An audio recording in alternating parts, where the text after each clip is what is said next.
Friends, welcome to Celine kitchen.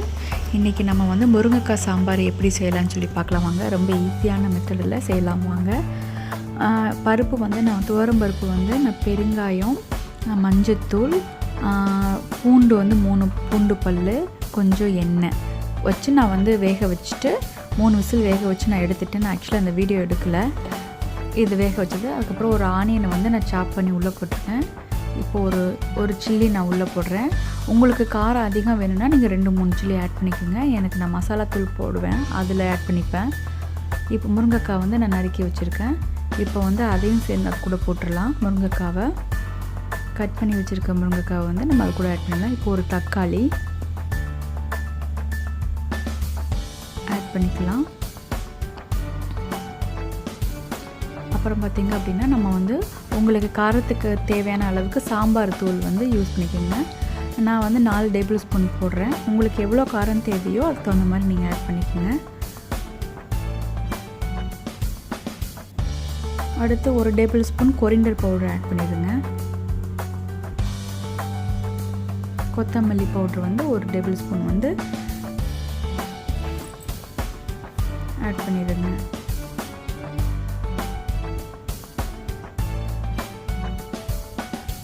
உப்பு வந்து தேவைக்கேற்ப போட்டுக்கோங்க.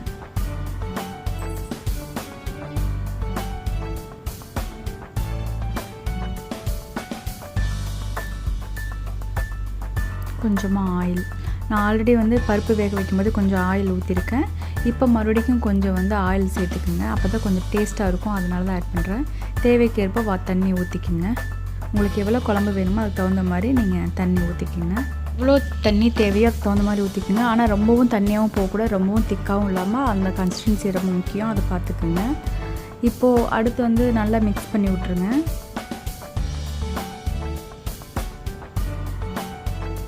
ஒரு 10 நிமிஷம் வந்து மூடி வச்சு வேக வச்சுருங்க. இப்போ இதெல்லாம் போட்டுட்டு நம்ம 10 நிமிஷம் வந்து நல்லா முருங்கைக்காய் வந்து நல்லா வெந்ததுக்குள்ளே இதாகிற அளவுக்கு வேக வச்சுருங்க. எனக்கு 10 நிமிஷம் வெந்தாச்சு. நான் வந்து ஒரு எலும்புச்சம்பழ அளவுக்கு வந்து புளி ஊற போட்டிருந்தேன். அந்த புளி வந்து நம்ம கரைச்சி இப்போ பாருங்கள் நல்லா கொதி வந்துருச்சு.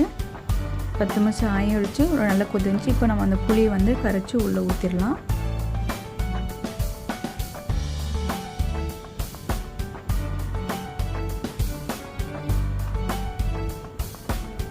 பத்தே நிமிஷம் தான் ஆகும் இந்த முருங்கைக்காய் சாம்பார் செய்கிறதுக்கு. ரொம்ப ஈஸி பாருங்கள். முருங்கைக்காய் வந்து அதிகம் வெந்துடக்கூடாது, அது உடஞ்சிடக்கூடாது.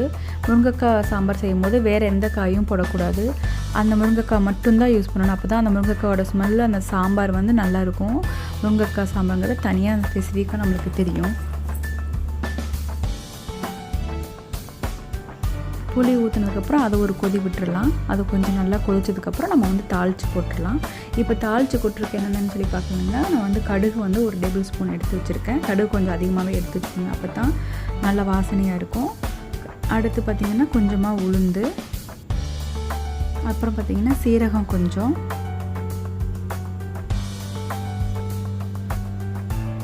சீரகம் கொஞ்சமாக எடுத்தால் போதும். அடுத்து பெருங்காயத்தூள், நம்ம ஆல்ரெடி வந்து பருப்பில் வேக போட்டு பெருங்காயம் எடுத்துருக்கோம். அதனால் கொஞ்சமாக தாளிக்க வாசனைக்காக கொஞ்சமாக பெருங்காயத்தூள் வந்து எடுத்துக்கலாம். அடுத்து பார்த்திங்கன்னா சில்லி, உங்கள்கிட்ட வரமிளகா இருந்தால் பிச்சு எடுத்துக்கோங்க, இல்லை இந்த மாதிரி சில்லி ஃப்ளேக் இருந்தாலும் எடுத்துக்கோங்க. நம்ம இதெல்லாம் வந்து இப்போ நம்ம தாளித்து கொட்டிடலாம். நான் வந்து ஒரு வெங்காயம் வந்து தாளிக்கிறதுக்கு ஒரு வெங்காயத்தை பொடியை நறுக்கி வச்சுருக்கேன். ஒரு கருவேப்பிலை கொத்தும் எடுத்து வச்சுருக்கேன். இந்த வெங்காயத்தை வந்து பொடியாக நறுக்கி வச்சுக்கோங்க. இப்போ சாம்பார் நல்லா கொதிச்சிருச்சு. இந்த ஸ்டேஜ் நம்ம சாம்பார் ஆஃப் பண்ணிவிட்டு ஒரு பேனில் வந்து தாளிக்கிறதுக்கு தேவையான அளவுக்கு எண்ணெய் ஊற்றிக்குங்க. இந்த ஸ்டேஜில் அடுப்பு ஆஃப் பண்ணிடுங்க. சாம்பாரோட அடுப்பு ஆஃப் பண்ணிட்டு நம்ம தாளித்து கொட்டிடலாம். இப்போ கடுகு உள்ளே போட்டுருங்க. எண்ணெய் காஞ்சிருச்சு, கடுகு உள்ளே போட்டுருங்க. கடுகு நல்லா வெடிக்கணும். கடுகு வெடிக்கிற வரைக்கும் நம்ம வெயிட் பண்ணணும். அப்போ தான் வந்து அந்த கடுகு வந்து நல்லா வெடித்தாதான் அந்த வாசனை வந்து தாளித்த வாசனை இருக்கும். சீரகம் அதுக்கப்புறம் ஆட் பண்ணிடுங்க. அதுக்கப்புறம் அந்த சில்லி ஃப்ளேக் ஆட் பண்ணிடுங்க. ஃபைனலி வந்து நம்ம பெருங்காயத்தூள் ஆட் பண்ணிவிட்டு அதுக்கப்புறம் நம்ம நறுக்கி வச்சுருக்க வெங்காயத்தையும் சேர்த்துருங்க உள்ள.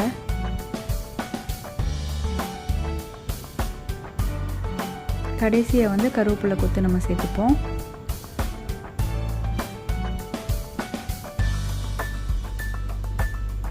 இந்த வெங்காயம் நல்லா வந்து கோல்டன் ப்ரௌனில் வரணும். கருவேப்பிலை கடைசியில் சேர்த்துட்டு இது அந்த வெங்காயம் வந்து நல்லா அந்த எண்ணெயில் வந்து சுருண்டு வதங்கிடணும், கோல்டன் ப்ரௌனில் வந்துடணும்.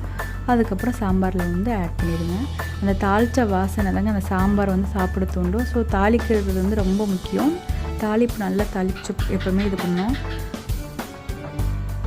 தாளித்து கொட்டினீங்கன்னா அவ்வளோதான் முடிஞ்சிச்சு. சுவையான நல்ல கம்ம மனமான ஒரு சாம்பார் வந்து 5 நிமிஷத்தில் பத்து. பிடிச்சிருந்துச்சு அப்படின்னா லைக் பண்ணுங்கள், ஷேர் பண்ணுங்கள், கமெண்ட் பண்ணுங்கள், சப்ஸ்கிரைப் பண்ணுங்கள் மை சேனலுக்கு. தேங்க்யூ ஃபார் வாட்சிங்.